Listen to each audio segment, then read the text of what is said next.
So I'm sure you'll all be able to hear me. But to get started, how inspiring is today?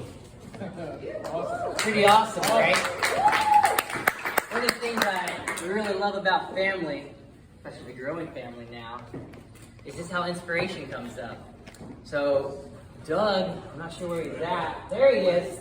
You really inspired me because you cracked a couple of jokes about all the paper, and you told me the other day to speak from the heart. So that's what I plan on doing. So I found a way to pour my heart into my iPhone, so occasionally I'll be referencing it just in case.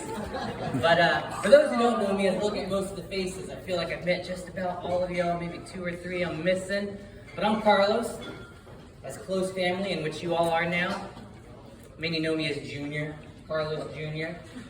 And I'm Jason's older brother by 3 years and 8 days. So that means I kick harder, I run faster. So come Sunday, I'm not sure how the draft or the kickball is going to work out, but if you want to win, make sure you remember what I'm saying. I'm ready. But I want to start by here we go. I want to take a moment to congratulate the parents of Jason and Monica, because I mean, all of your hard work, all of your late nights, all of your money has paid off, because here we are celebrating the marriage of 2 amazing people. Do a subtle quiet clap. There's a lot of opportunities for clapping. But tonight is about Jason and Monica, so I'm really going to try to make this brief. As I'm a compost, anyone who struggles with storytelling, and I'm pretty soft-spoken. We'll give it a shot. So there's going to be 3 key themes in what I talk about. Understanding quality, seeing potential, and developing confidence. So to begin, I often hear stories of how siblings cry or they get upset when another child joins the family. That was far from my experience, because although I have vivid memories of my childhood, thankfully pre-iPhone, our dad took thousands of photos and videos. We even printed a few out. We'll pass those around later. But from the bottom of my heart, Dad, thank you. Or as we know him, Papa, thank you for the photos and videos, the VHS tapes, the DVDs, the CDs. There's so much content that we have. So thank you so much. And many of those photos and videos validate something that I know is a fact. That Jason, I loved you before you could even walk or talk. I knew that we were going to be best friends. And I was excited. You'll see in the photos. So I have a couple of stories from my youth that I want to share. Some shorter than others, some a little longer. On how you just always inspired me. But first, Lincoln talked about Chicago and Lollapalooza, if I'm saying it right. There's something I have to correct. Because when our squad of some of the greatest men descended upon Chicago. Amen, am I right? We found our way, we're here. There was a night where me and Jason, we were actually laying back rooftop. It was 4 a.m. We had just not gone to sleep yet. I think it was about 4 or 5 a.m. or so. We were talking about life.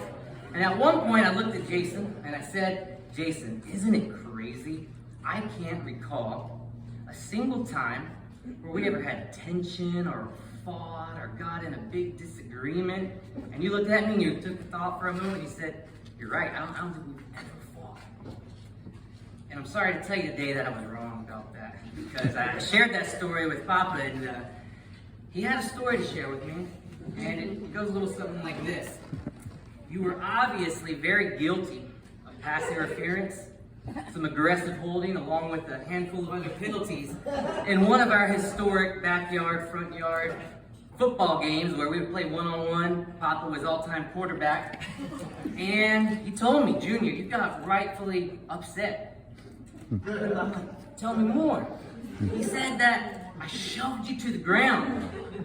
And as a father, he's like, all right, I'm not going to intervene yet. See how this plays out. And he said he saw a wall of tears about to come out. But before one tear came out, I immediately went over, picked you up, apologized, gave you a hug, and proceeded to kick your ass in that football game.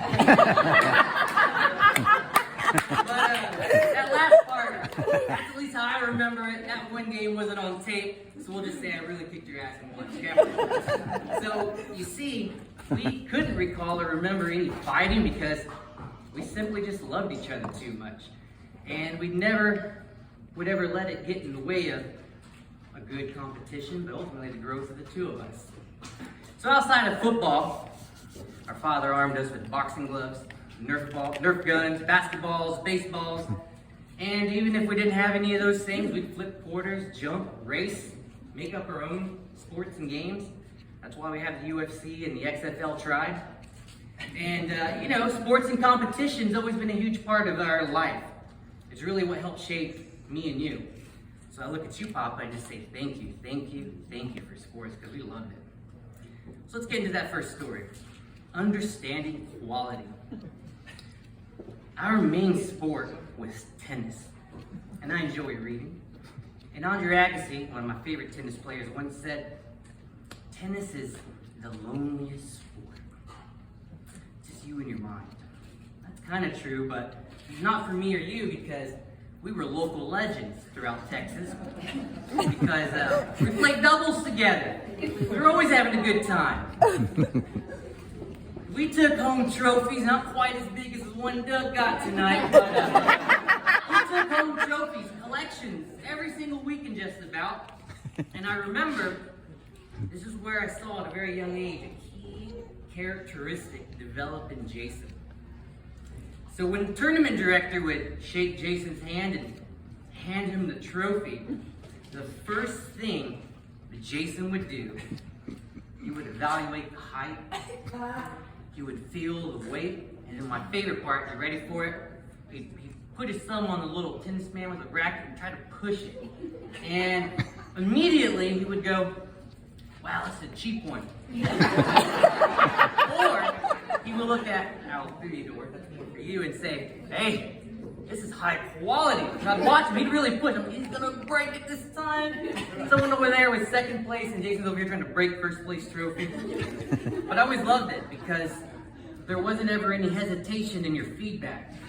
You'd let the tournament director know whether it was quality or not. And you would do this not just in your hometown, throughout Texas. We'd be out in the hill country, Edinburgh, some of those from Texas, and sometimes I'd be like, those country boys aren't gonna like you breaking their plastic trophies, man, and telling them it was a cheap, low quality trophy. And I look at you, Roxanne, and say thank you, because I feel like somewhere there's a closet, a trunk, storage unit, open up a landfill of all kinds of plastic and metal trophies that me and Jason collected in our youth. But really, it's just that Jason, at a very young age, began to really understand quality and how to look for it. So now I look at you, Monica, and I let you know that obviously you can see your ring throughout y'all's life together. Whether it's a gift, Jason knows how to look for quality, and he's always going to provide for you. Because he's always had that eye for quality. He's a very young age. So moving on, seeing potential. Moving on, we were in high school, and remember, I'm 3 years older, 8 days, 20 hours, 40 minutes, or something like that, which meant I was the first one to get a car. It was a 1998 green Mustang, automatic. I blame you, Papa, I never taught me stick, but it was a cool car. And Jason, I won't forget the first time I was allowed to drive on the highway, come pick you up. You remember what you said to me? I'll tell you. Jason jumped in my car, hookah shells, long spiked hair. You know the look, sleeveless, Abercrombie shirt, maybe a little spray on tan, I don't remember. It was the mid-late 90s or 1000s or something, I forget. But he looked me dead in the eye, and he said, brother, we're no longer foot soldiers.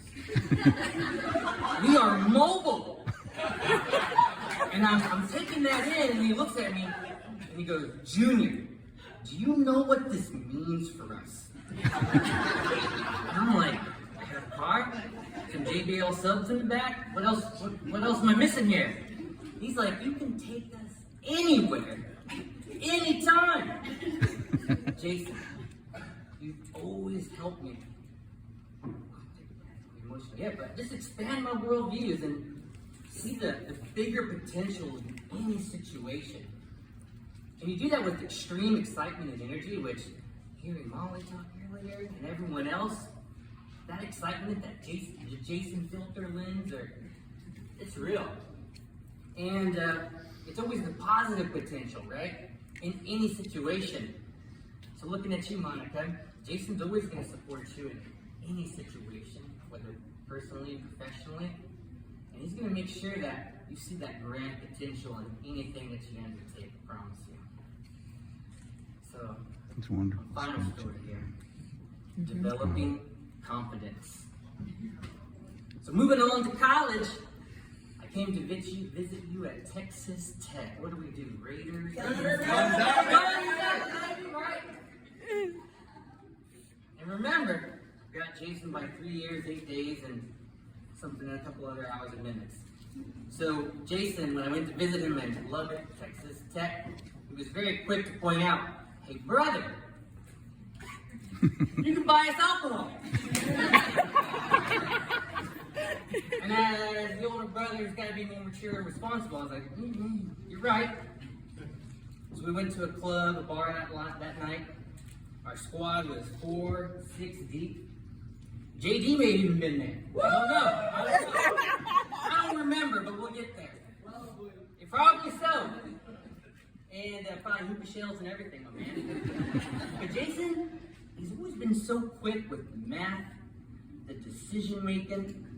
So when we got to the bar, he said, Junior, go buy 12 shots of Grey Goose so that we can have enough to get started tonight. And I'm like, Jason, no way.